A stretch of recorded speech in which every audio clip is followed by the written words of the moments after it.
Maqaa Waaqayyootiin ammoo moggaafamuuni kitaaba qulqulluu irratti baramee jira. Iyyosaafit Waaqayyoon murteessee jira. Iyyoosiyaas Waaqayyoon ol jedhee, Iyyoraam Waaqayyo fayyisaadha. Adooniyaas Waaqayyo gooftaa kooti.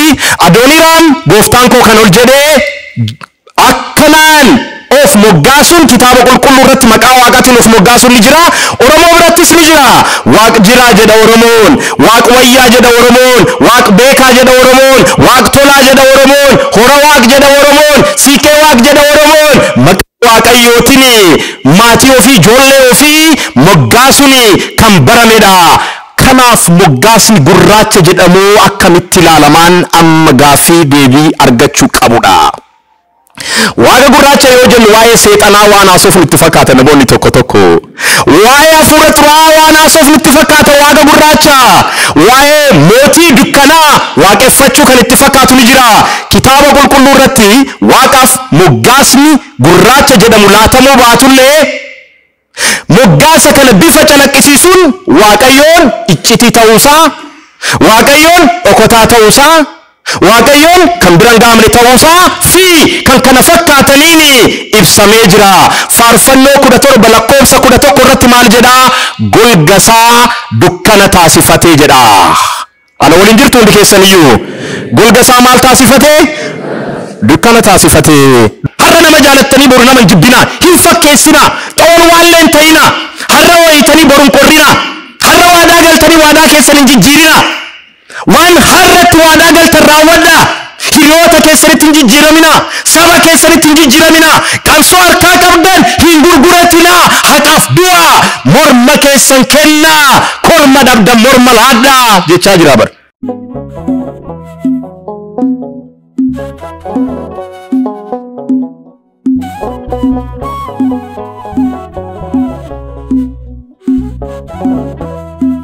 Maqaa Abbaa jedhamee kan Ilmaa kan Hafuura Qulqulluu Waaqa tokko Ameen. Kabajamtoota abbootii keenya luboota luba Mitikuu akkasumas abbootii keenya luboota daaqonoota tajaajiltoota mana kiristaanaa, kabajamtoota abbootii gadaa fi haadholii siiqqee, kabajamtoota hirmaattota sagantaa kanaa hundi keessaniyyuu maqaa uumaa keenya Waaqayyootiin akkam bultanii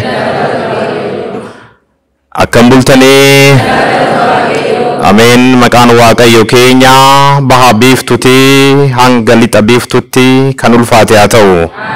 Barsiisaa kan ta'e Waaqayyoon gidduu keenyatti argameetoo akka nu barsiisu hayyama isaa nuuf haa ta'u. Mee duraan dursee yeroo kana kan nu laate Waaqayyoodhaaf galata galcha.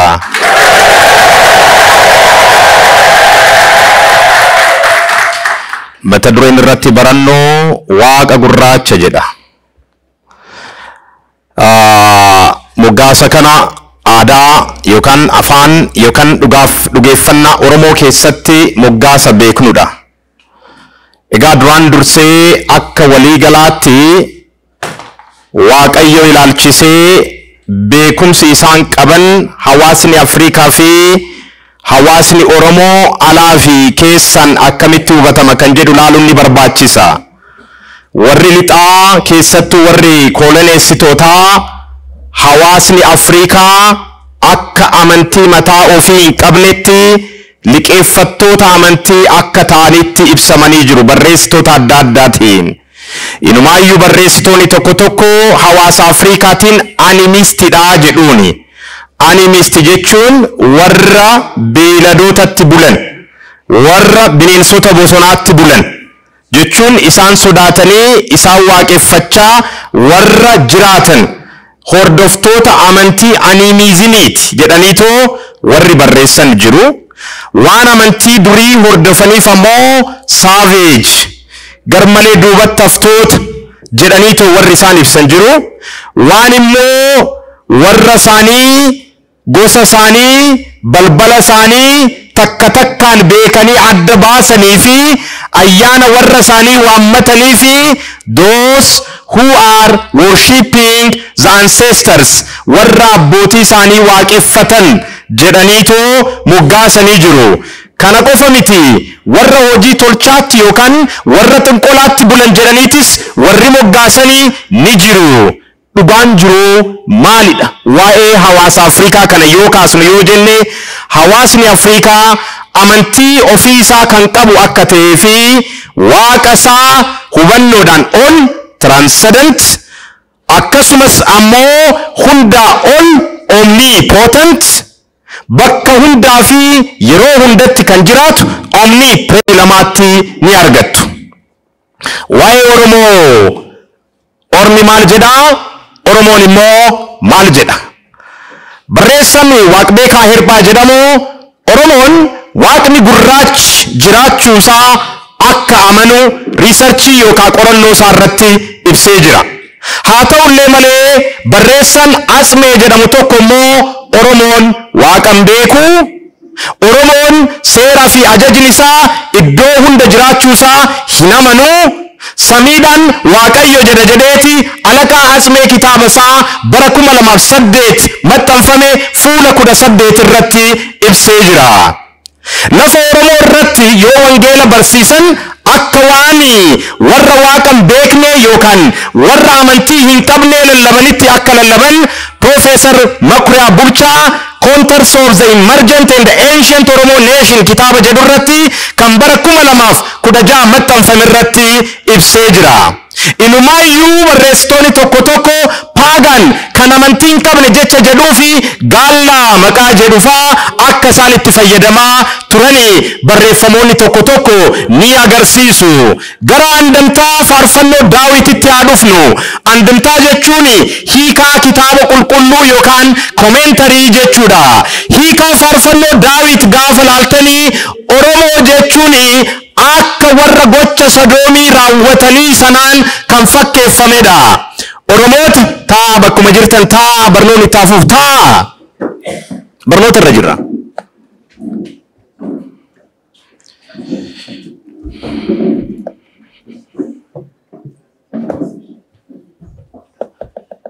Arab Oromoo nugaa bakka dhaggeeffadhaa barnoonni jalqabamnaan barnootadha.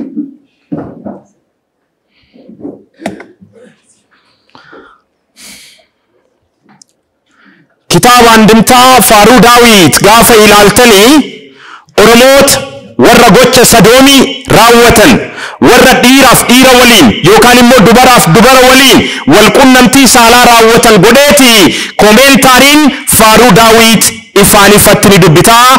Andimtaa faaruu Daawit fuula 104 irraa argachuu ni dandeessu. Lakkinan cuubamaa amanaa miti naan hin jedhinaa gaallaa naan hin jedhinaa jedheeto Oromoon yoo cuubames immoo mirga Oromoomuun qabu kana booda Amaara taatee jedhama waan kiristaana ta'eef qofa jechuudha. Erga cuubamanii booda immoo akka waan saba isaanii jijjiiranii fi eenyummaa isaanii afaan isaanii falaasama isaanii seenaa isaanii jijjiiranitti hubatamuun uummata Oromootti dirqama ta'ee jira. Akka Professor Makuriyaa nuuf ibsanitti namni yoo cuubame Amaarome jechuudha jedhanii warri hubatan danuudha. Warri sabaan qaama sabaa kanaa ta'anis ta'e kanaan ala jiranis namni waan kiristaana ta'eef saba isaa jijjiira jedhaniitu warri amanan baay'eedha. Waggaa afranarraa yaadattu taananii maal jedhamaa ture? Oromoo Tuulamaatiif kantiibaan musliimaa maal gootifi jedhamaa ture. Maal jechuu isaaniiti? Oromoon Tuulamaa waan kiristaana ta'eef amaaromee jira. Kanaafuu amaaromuu jechuun immoo kiristaanomuudha. Oromoo musliimatiin waliin jiraachuu yookaan immoo wal bulchuu yookaan immoo falaasama siyaasaa tokko qabaachuu hin danda'u akka waan jechuu wayiiti jechuudha. Mee ammas barnoota waaqa gurraacha jedhu kana hubachuudhaaf waa'ee mul'ata waaqayyoo hubachuu waan nu barbaachisuufi mul'anni waaqayyoo maalidha kan jedhu haa ilaallu. Mul'ata waaqayyoo yoo jennu isa afaan Ingiliffaatiin revelation jennuudha. Revelationiin kun immoo isa Giriiziidhaani astariyoo jennuudha. Astariyoo jechuun mul'ata jechuudha. Maaltu mul'ata? Waaqatu namatti mul'ata. Akkamitti mul'ata?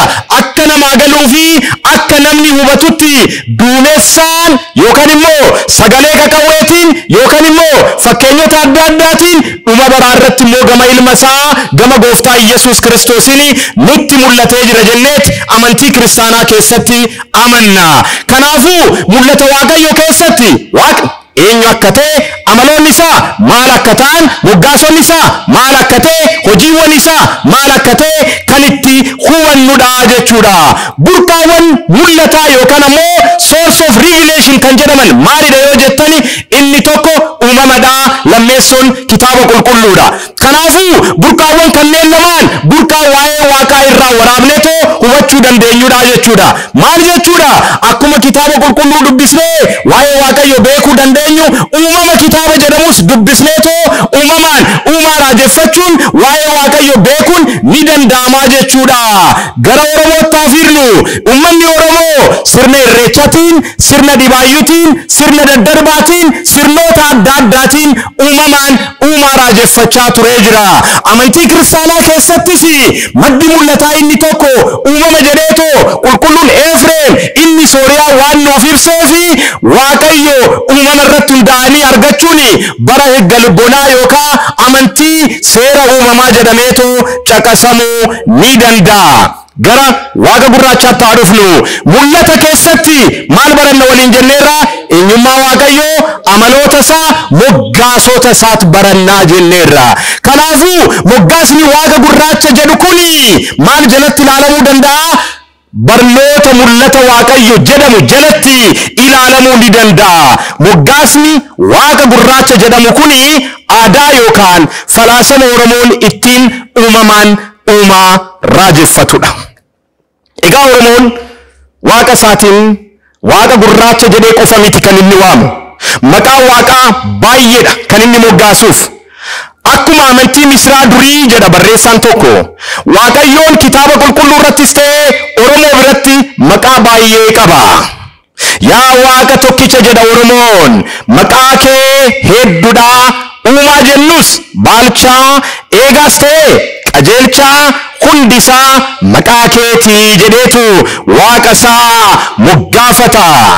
Oromoon kitaaba obbo Birruu Tsaggaa'ee barreessani የስልጣኔ አፍሪካዊ ምንጭና በታሪክ መጋረጃዎች የተደበቁ የታሪክ እውነታዎች ጀዱረቲ በረኩመ ለማፍ ኩዳለማ ከመተንፈሜ ፉለ ዲበቶ ኮሸኒ ፊ ኪታበ ዶክተር ቀናን መተንሰኒ ከበረኩመ ለማፍ ኩዳን መተንፈሜ ፉለ ዲበለማፍ ለመረቲ ጉራች ገራ ገርባ ሌሞ ገራ ተሊላ ኤሞ ገራ አነኒ ጀዴቶ ዋቀሳ አከ ሞጋሱ ንትሞ hawaasa Oromoo keessatti immoo aladhee guddadhee observeeshinii kiyyaan kana nan hubadhe harmee koorraa eegaleetoo jabaani Waaqa jedheetu Oromoon Waaqa isaa moggaasa jabaa jedhuunis ni moggaasa.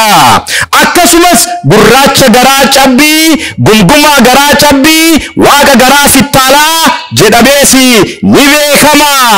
Gara kibba shawaa lixaa kanammoo barsiisota leenjisuudhaaf yemmuu deemeen hubannoon argadheeni Oromoon Waaqa isaa ajjeesoo, kaasoo, beeksoo, badhaasoo jedheetoo akka inni moggaasu hubachuu danda'ee jira. Akka Dr. Gammachuu Magarsaa kitaaba haadha warraasaa Aneesaan waliin barreessanitti Oromoon Waaqa isaatiin tokkicha jedhaanii, uumoo jedhaanii, ulfin jedhaanii, abbaa dhugaa, father of truth and justice, abbaa nagaa, father of peace, abbaa ifaa dukkanaa, father of light and darkness, fedha buloo, he who is by his own will fayyisaa the great healer jedheetoo Waaqa isaa akka moggaasu barreessitoonni kanneen nuuf mirkaneessanii jiru. Kana hunda kan nuuf kaasisee waa'ee moggaasa Waaqa gurraachaa ilaaluudhaaf fedhii qabnudha. Kitaaba qulqulluu irratti mee waa'ee moggaasota Waaqayyoo haa ilaallu. Kitaaba raajii Isaayyaas boqonnaa 9 lakkoofsa 6 irratti maqaan isaas ajaa'ibaa, gorsaa, Waaqa jabaa, abbaa bara baraa, hoogganaa nageenyaa jedhee waaqa moggaasee jira. Luqaas 1:31 irratti maqaa isaas Yesuus jettaan jedhee qulqulluu Gabri'eel dubbateera. Isaayyaas 7:14 irratti maqaa isaas Amaanu'eel jettee waamtiin jedheetoo raajichi Isaayyaas dubbatee jira.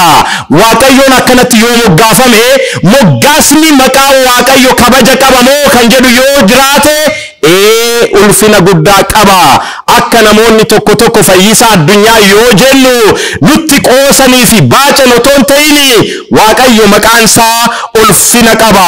Maqaan Waaqayyo akka Oromootti kabajamaadha. Maqaa isaa akkanumaan dhahuun hin danda'amu. Kuni kan amantii warra Misir duriitiin waan walisa fakkeessu qabaa jedhaniitu warri falman ni jiru. Maqaa isaa miti Oromoo biratti bar maqaa qulqullootatu callisanii waamanii. Haati tiyya maaramii yoo jennu jarana maaramiin jedhina kan rakkatanii namaa dhaqqabdudha kan deessuudhaaf dhaqqabdudha akkanumaan maaf maaramii jettu jedhaniitu yommuu lolanii hawaasa keenya waliin warra keenya waliin jiraannee kan hubanneedha.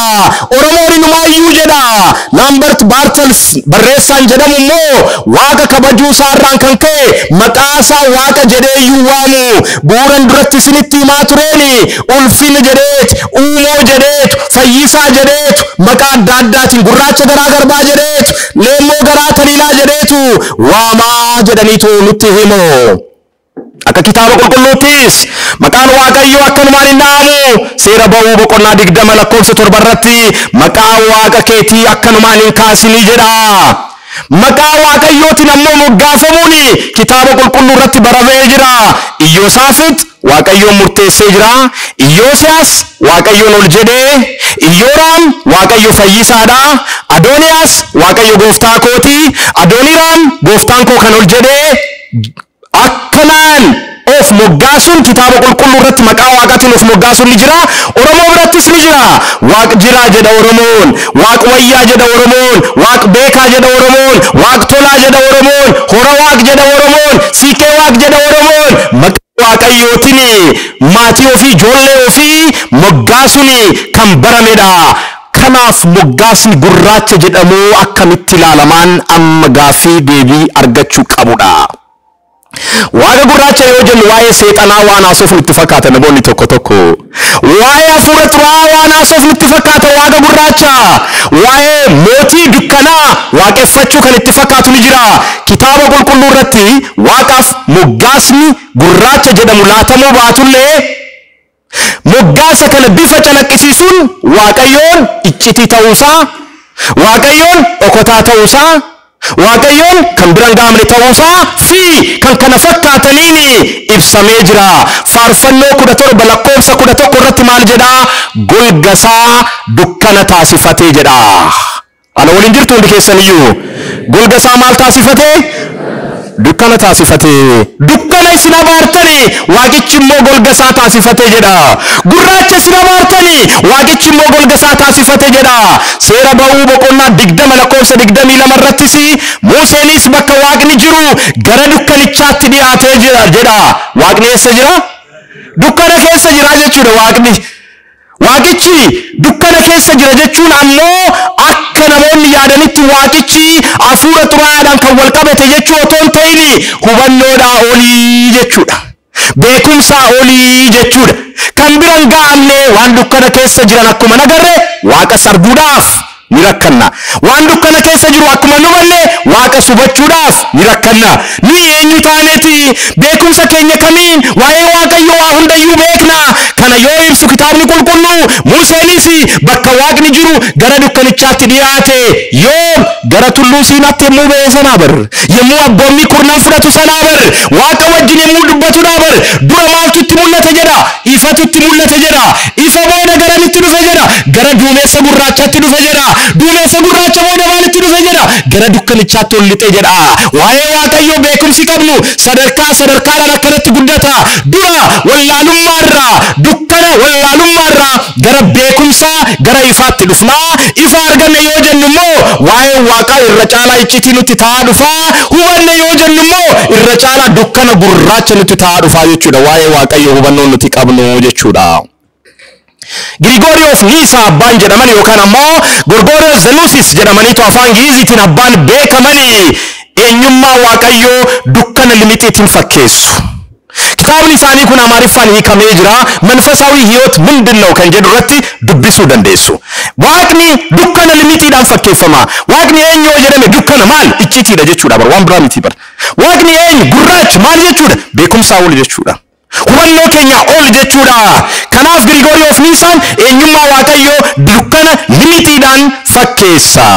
Akka Oromootti maaliidhaaf gurraacha jedhame kan jedhu yoo ibsani barreessaan akka Alamaayyoo Hayilee bifa kuush gurraacha agarsiisuudhaaf waaqayyoon gurraacha jedhame jedhanii ibsanillee namoonni akka Birruu Saggaa'ee waa'ee bifa namaa miti.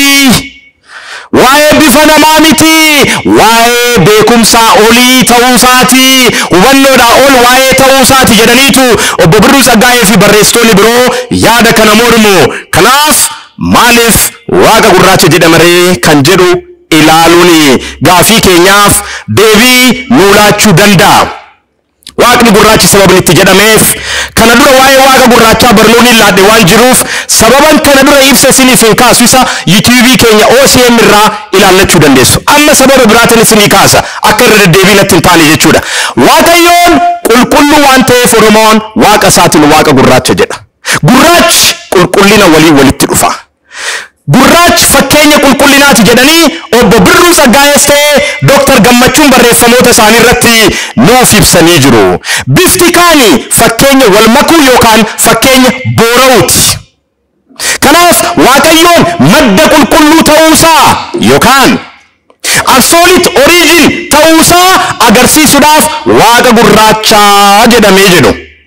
Fakkeenyaaf Oromoon garba gurraacha yoo jedhu maal jechuu isaati? Bishaan hin boorofne jechuu isaati. Na waliin jirtu? Waaqichi kan boora'u miti. Kan jijjiiramu miti. Kan amma sin jaalatee boru sin jibbuu miti. Kanarra sin barbaadee boru ofirraa sin fageessuu miti. Inni jijjiiramu. Kanarra daa'ima ta'ee boru dulloomuu miti. Kanarra jabaa ta'ee boru moo dadhabaa ta'uu miti. Inni abbaa dhugaatii kan hin jijjiiramne, kan hin cabne, kan hin dhangalaane amantiin isarratti qabnu maaliif inni waaqa gurraachadha. Kanaaf garba gurraacha yoo jennu bishaan hin boorofne yoo jenne waaqa gurraacha yoo jennu immoo waaqa fuula nama dhorkanne, waaqa hin jijjiiramne, waaqa umurii isaan dulloomne jechuu keenya agarsiisa. Harmeentu maallaan jetti yemmuu bishaan barbaaddu mee gurbaa bishaan gurraacha naa budduuqsii jetti. Maal jechuu isheeti? Bishaan gurraacha naa budduuqsi hin jenne taanaan bishaan naa kenniin Oromoo biratti aannan naa kennii ta'uu danda'a. Itittuu naa kennii ta'uu danda'a. Farsoo naa kennii ta'uu danda'a. Malee bishaanuma qulqulluu naa kenni jechuu miti. Namni bishaan qulqulluu barbaadu maal jechuu qaba? Bishaan gurraacha naa kennaayii jechuu qaba. Kanaaf bishaan gurraacha jechuun bishaan qulqulluu jechuudha. Kan itti nareerramne, aannan kan itti makamne, farsoon kan itti makamne, kan makaa hin qabne qulqulluu jechuudha. Waaqichis akkanadha, makaa hin qabu. Inni idaata hin qabu. Inni dabalata hin qabu. Inni wanni sarratti idaame gonkumayyuu hin jiru jechuudha. Bu'uura irratti isiniif ibseen waaqa isaa Oromoon leemmoo garaa taliilaa yoo jedhus bar maal jechuu isaati? Garaan kee qulqulluudha jechaa jira bar. Taliila jechuun maal jechuudha? Kan hin boorofne jechuudha bar. Kanaaf ati garaan kee qulqulluudha. Ati garraamidha. Ati kasoomina qabda yoo jedhudha. Kanaafuu waaqa gurraacha jechi jedhu kuni akkaataa kanaan maal agarsiisa? Qulqulluu ta'uusaa agarsiisa. Oromoon waaqan abbaa dhugaas ni jedhaa siniin jedhee jira. Abbaa haqaas ni jedha siniin jedheera. Kunis bar qulqullina isaati agarsiisa. Abbaa dhugaa yoo jedhu qulqulluudhaati mudoon qabdu jechuudha. Dharri si biran jiru dhugaa ta'uun bari jijjiiramuu baachuudha bar. Maaliif bakka dhugaaf bakka daraa akkamitti adda babaase Oromoon? Ni bakka dhugaat dharaa jirraa isaan bakka dhugaa jiru jedha. Maal jechuu isaati? Bakki daraa ni jijjiirama. Wanni hundi bu'uureedha. Amma hin rooba booda hin caama. Amma aduubba booda hin lixxi. Amma hin gammadna booda hin gaddina. Amma hin kolfina booda hin boonya. Kanaaf bakki kuni bakka daraati. Lafti kuni lafa daraati. Bakki dhugaa bakki waa hundi ittiin jijjiiramne ni jira. Bakka lubbuuwwan itti boqotan bakka waa hundi inni dhaabbataadhaan bara baraaf itti jiraatu akka jiru yoo ibsu kun maal nutti agarsiisa waaqni abbaa dhugaa ta'uusaa fi abbaa dhugaa kan ta'e waaqayyoon ammoo akka hin jijjiiramne nutti agarsiisa jechuudha. Kanaaf Oromoon waaqa gurraacha yoo jedhu qulqulluu jechuu isaati, jechoota birootiin immoo abbaa dhugaa jechuu isaati jechuudha. Walii galaa jirra? Abbaa haqaatati jechuu isaati jechuudha. Soba yakkaa fi cubbuu ni adaba waaqni jedheetu amana Oromoon. Warra dhugaaf loogan ni badhaasa jedheetu amana. Akka kitaaba qulqulluutti immoo seera lootaa boqonnaa 19 lakkoofsa 2 irratti ani qulqulluu akkuma ta'e isinis maal ta'a jedha? Qulqulloota ta'a jedha. Ani qulqulluu akkan ta'e isinis qulqulluu ta'a. Gurraacha ta'a isiniin jechaa jira bar. Walii galaa jira miti. Gurraacha isiniin jechaa jira. Hin boora'inaa ilaalchaan. Har'a nama jaalattanii boru nama hin jibbinaa. Hin fakkeessinaa. Xoon waallee hin ta'inaa. Har'a wayitanii boru hin qorrinaa. Har'a waadaa galtanii waadaa keessan hin jijjiirinaa. Waan har'atti waadaa galtan raawwadhaa. Hiriyoota keessanitti hin jijjiiraminaa. Saba keessanitti hin jijjiiraminaa. Qabsoo harkaa qabdan hin gurguratinaa. Haqaaf du'aa. Morma keessan kennaa. Korma dhabdan morma laadhaa jechaa jira bar. Dhagahaa jirtu miti. Morma kennaa. Maaliif? Ani qulqulluudha. Ani kanan beeka. Malee akkanumaan asiifachi kanan jijjiiramu miti. Ani ta'uu waallee miti. Kuma sin jijjiiramte ani jijjiiramu. Miira keessan hordofee ani jijjiiramu. Maallaqa laalee ani jijjiiramu. Gosa laalee ani jijjiiramu. Antee laalee ani jijjiiramu. Taayitaa laalee ani jijjiiramu. Faayidaa laalee ani jijjiiramu. Kanaaf kuma nani qulqulluu ta'e isinillee maal ta'anuun jechaa jira? Qulqulluu ta'anuun jechaa jira. Lammaffaa Phexros boqonnaa 1 lakkoofsa 15 irrattis kanuma nuuf ibsa. Barnoota mana kiristaanaa keessatti waaqayyoon fataa'ee basidq konnaanee bariti jedhameetu ibsama. Dhugoomina keenyarraa kan ka'e kan nu badhaasu, kan nu murteessu, kan bilisa nu baasu. Dhugoomina jechuun maal jechuudha? Qulqullina.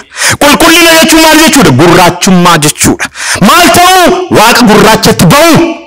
Nullee isa fakkaachuu jechuudha. Konnaanee bariti haqaan kan adabu. Walii galaa jira miti. Ikiitii jedhama tarmiin kun afaan Ingiliffaatiin jechuudha. Haqaan adabu jedheetu waaqa keenya ibsa. Barnoonni mana kiristaanaa jechuudha. Inni biroo waaqayyoon dhokataa ta'uusaa agarsiisuudhaaf waaqa gurraacha jedhame. Waaqni maaliidhaan isin jedhe? Amma waa'ee waaqaa waa hunda beekna jechuu miti. Amma koorsii fudhachuu dandeessu, kitaaba qulqulluu waan baay'ee dubbisuu dandeessu, koomentarii hedduu dubbisuu dandeessu, arattaayinaa jedhamuu dandeessu. Warra abbaa ijaa afurii jedhamtaniitoo kitaabolee baay'ee beekuu keessaniin ajaa'ibsiifamuu dandeessu. Kana jechuun waa'ee waaqaa waa hunda beektu jechuu miti. Ammas waaqni nurraa dhokataadha. Walii galleerraa. Kanaaf amma nuu galuun ifee jechuudha waaqayyoon. Amma nu tubannu, amma nu sirriitti ibsachuu dandeenyuun nu ife malee waaqayyoon ammuma nu tubanne yoo jenne maa rakkoodha? Waaqayyoon ammuma nu tubanne yoo jenne bari discover goonee irra isaa inni discoveriidha. Nu immoo discoverarii ta'uudhaaf jechuudha. Waaqayyo waa hundaan beekne yoo ta'e argannoo ta'uudhaaf waaqayyoon nuyi argannoo of harkaa qabnaa jechuudha. Deen maal waaqa taaree erga inni argannoo ta'e booda waan waaqa ta'uufis hin qabu jechuudha. Walii galaa jira miti. Kanaafuu waaqayyoon dhokataadha. Ammuma beeknu nu jalaa dhokachaa deema.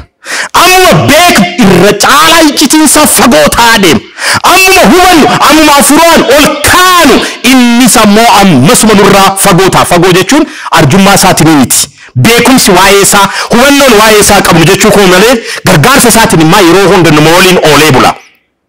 Waa'ee waaqayyo akka waaqummaa isaatti haa dubbannu yoo jenne dubbachuun kan danda'amu jedha barreessaan tokko. Kan hin dubbatamne ta'uu isaati. Waa'ee waaqayyo akkuma waaqummaa isaatti arjummaa isaatiin malee gargaarsa isaatiin malee akkuma waaqummaa isaatti mee haa dubbannu yoo jenne wanni dubbachuu dandeenyu waa'ee isaa dubbachuu danda'amu baachuu isaati. Walii galaa jira miti. Waa'ee isaa dubbachuu dadhabuu keenya dubbanna malee kana dubbanna jennee ibsuudhaafillee humna keenya olii jedha. Qeerroos inni Aleksaandariyaa ammoo waaqayyoon hangaa fi gita waan hin qabneef afaaniin dubbatamuu hin danda'amu jedha. Hanga otoo qabaate ammana jedhameet ibsama. Wannattiin ibsan yoo qabaatanii barkan ibsan. Amma namni wayii dheeraadha yoo jettan ammana jettaniit ibsitu. Furdaadha yoo jettan kiloogiraama aganaati jettaniit ibsitu. Beekaadha yoo jettan digrii akkanaa qabatee abbaa gadaa eebaluu biratti barateera hawaasa Oromoo biratti aadaa Oromoo nama barate yookaan immoo nama kitaaba qulqulluu beeku jettanii ibsuu dandeessu. Sooressa yoo jettan birrii ammanaa qabaa, lafa ammanaa qabaa, loon ammanaa qabaa, midhaan ammanaa qabaa jettanii ibsitu. Waaqnoo gitan qabu, waaqnoo hangan qabu, innoo amman qabu. Akkamitti isin Waaqayyoon ammana jettaniitoo ibsuu dandeessu. Kanaaf afaan keenyaan dubbatamuu kan hin danda'amnee fi amantiidhaan qofa kan hubatamuu nun jedhu Qeerloos inni Aleksaandariyaa jechuudha. Kanaaf Waaqayyoon dhokataa yookaan hidden isa jennu sanadha jechuudha. Kanatu Waaqa gurraacha jechuun maal jechuudha gaafii jedhuuf deebii nuu laata. Waaqayyoon iccitii ni qabne waan ta'eef Oromoon Waaqa isaatiin Waaqa gurraacha jedhee jira. Maalidha? Iccitii ni qabne. Dr. Gammachuu kitaaba barreessan irratti ilaaluu dandeessu kanan duratti isiniif ibsee. Hayyoonni 318 warra tuma amantii tuman isa kadhannaa amantaa irratti jedhani haa ilaallu. Niiman zambalata haassis otoo hin sakatta'iin haa amannu. Na waliin jirtu? Niiman zambalata haassis otoo hin sakatta'iin otoo hin qoratin bira ga'uu hin dandeenyu kaa qorannee amma nuu galuun kan inni nutti hime haa fudhannu. Amma nuu hubatamu kan inni nutti hime haa fudhannu. Isaan ala garuu kan qorannoodhaan biran gaamne kan humna keenya ol ta'e immoo haa amannu jedhanii hayyoonni 318 akkamiin akka dubbatanii ni ibsaa jechuudha. Abbaa Hiriyaaqoos abbaan jedhaman maal jedhu? Egaatii jedhu. Egaatii olaantummaa sakatta'uu haa dhiisnu, olaantummaa isaa sakatta'uu haa dhiisnu, gadi fageenya isaas guututti bira ga'uuf haa dhiisnu. Biraan geenyu kan olaantummaa isaa sakatta'uu haa dhiisnu abbaa Hiriyaaqoos qaddaas irratti. Gadi fageenya isaas sakatta'uu haa dhiisnu biran geenyu waan ta'eefi jedhaniitoo nuuf ibsu. Waa'ee Waaqaa barnoonni laatamuyyuu mataa isaatiin maalidha? Iccitiidha bar miti. Fakkeenyaaf iccitii Sillaasee jenna, iccitii sadan Waaqa tokkichaa miti. Iccitiidha mataa isaatiinuu. Hafuurri qulqulluun nun gargaarre taanaan waanuma xiqqooyyuu kan hin hubannedha. Iccitii Sillaasee miti, iccitii foon uffachuu jennees ni baranna. Iccitii cuuphaas jennee ni baranna. Iccitii qurbaanaas jennee ni baranna. Iccitii du'aa ka'umsaas jenneetoo ni baranna. Kuni maal agarsiisa? Waa'een Waaqaa iccitii ta'uusaat agarsiisa jechuudha. Kanaaf Oromoo birattis akka barnoota mana kiristaanaa Ortodoksittis dhimmi Waaqaa iccitiidha. Oromoon Waaqa gurraacha yoo jedhu kana agarsiisaa jechuudha. Inni biroo Waaqayyoon iccitii yuunivarsii guutuu ta'uusaa agarsiisa. Inni sun akkuma waliigalaatti iccitiidha. Amma immoo inni iccitii yuunivarsii kana guutuu lafa kanaa miti bar. Samii argitan, qolloo argitan kana qofa miti bar. The whole universe guutuu kan guute garuu immoo iccitii kan ta'e. Unfathomable mystery jedhama afaan Ingiliffaatiin. Kana barreeffama Dr. Gammachuu irratti ni argattu. Fakkeenya yuunivarsii kanaa waan ta'eef jedhu barreessaan Birruu Tsaggaayee jedhamanis Waaqayyoon Waaqa gurraacha akka jedhame ibsu. Maaliif yoo jedhame akkuma yuunivarsiin kun iccitii biran gaamne ta'etti kan yuunivarsii uume Waaqayyoon hundaa ol waan ta'eef biran ga'amu jedhu. Yuunivarsii kana bira ga'uu dandeessu. Waa'ee dhuma qaama keessanii qorattanii to bira ga'uu ni dandeessu. Waa'ee siistamoota keessanii qorattanii bira ga'uu ni dandeessu. Waa'ee dhuma sammuu keessaniitu qorattanii to isin dhuunfaa keessanii bira ga'uu ni dandeessu. Waa'ee naannoo keessanii qorattanii waa'ee malkaa, waa'ee tulluu qorattanii bira ga'uu ni dandeessu. Waa'ee samii, waa'ee dachii qorattanii bira ga'uu ni dandeessu. Waa'ee bineensota bosonaa, beeyladoota manaa qorattanii waa'ee simbirroowwan malkaa, simbirroowwan lagaa, dhiifama simbirroowwan samii, uumamtoota immoo qurxummiiwwan laga keessa jiranii qorattanii bira ga'uu ni dandeessu. Akkuma waliigalaatti waa'ee addunyaa kanaa, waa'ee yuunivarsii kanaa qorannee bira ga'uu ni dandeenya. Waa'ee aduu akkamitti akka isheen baatuu fi lixxu qorattanii bira ga'uu ni dandeessu.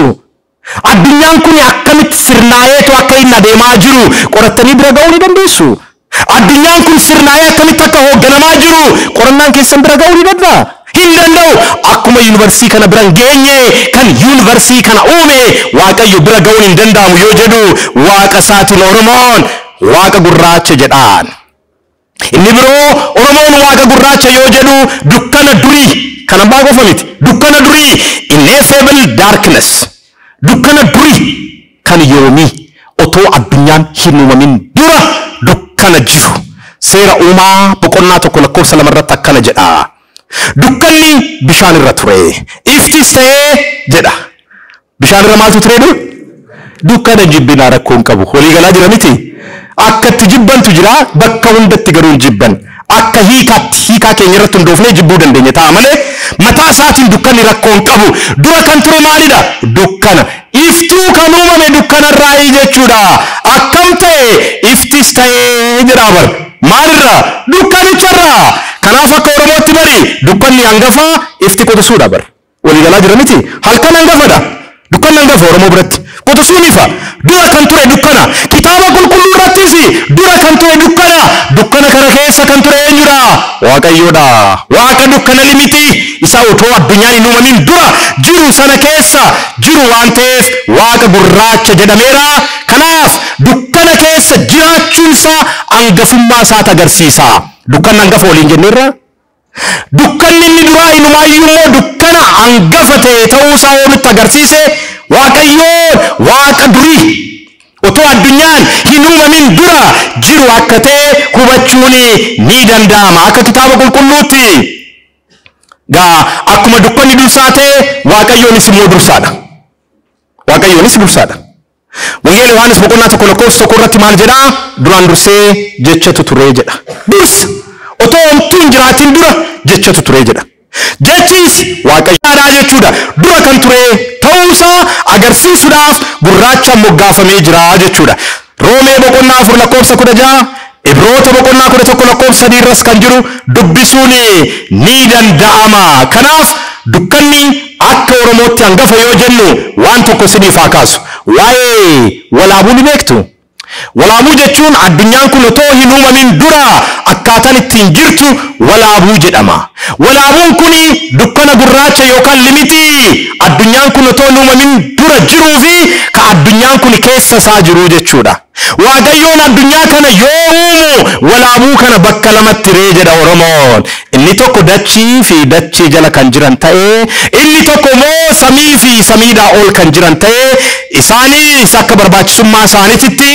gargar qoodee jedha miitooloojii yookaan dhugeeffannaan oromoo jechuudha kanaaf uumeen walaabuudhaan baati yoo jedhamu uumamni hundi dukkana kana keessaa dhufee jechuudha akkuma seera uumaa boqonnaa 1:2 irratti dukkana limitii sanarraa uumamni hundumtuu uumame akka oromoottis dukkana walaaburraa uumamni hundumtuu uumamee jira sababa kanaan gaa oromoon waaqa isaati waaqa gurraacha yoo jedhu waaqa uumama dura jirtu jechuu isaati akka kitaaba qulqulluuttis inni hunda dura jiraachuun isaa kan beekamudha waaqa gurraacha oromoo fi dukkana Giriigoorii inni niisaa dubbatu xumuratan jira waaqa gurraacha oromoo fi dukkana Giriigoorii inni niisaa ibsu duratti waan xiqqoo isinii kaasee jira Giriigoorii inni niisaa waa'ee seenaa Musee kaasaniitu Museen dura tulluu Siinaa irratti waaqayyoo argatu ifatti ture ifa booda immoo duumessatu ture duumessa booda immoo dukkanatu ture jedhu dukkanni kun jedhu Giriigoorii inni niisaa addunyaarraa gara ifa Kiristoositti sadarkaa itti guddatanidha jedhu walii galaa jira miti dukkanni dukkana otoo hin ta'in ifarraa jalqabna dura ifti dura Museen arge suni addunyaarraa gara ifa Kiristoositti sadarkaa itti guddatanidha jedhu isa booda duumessi sun immoo sadarkaa ifa hafuurawaa fi dukkana hafuurawaa gidduutti argamudha ifa hafuurawaa fi dukkana hafuurawaa gidduutti sadarkaa argamudha dukkanni inni dhumaa immoo sadarkaa dhumaa waaqayyoon hubannoodhaa ol ta'uusaa itti beekanidha jedhu kanaaf dukkana Siinaatti yoo ol seennu waaqicha dukkanicha keessatti arganna wanta argine hunda beekumsa kan jedhamu mara kan tuffachiisudha dhimmi isaa kallattii hundaanuu bifa mul'achuun hin danda'amneen kan da'eeffamedha icciitiin isaa kanaaf dukkana kanaan waaqayyo yoo ibsinu waaqayyoon kan hin beekamne kan hin mul'anne kan hin hubatamne ta'uusaa nutti agarsiisaa jechuudha kana gaa waa'ee waaqa gurraachaa kan nu barsiise waaqayyoodhaaf galannaa ta'u horaa bulaa deebana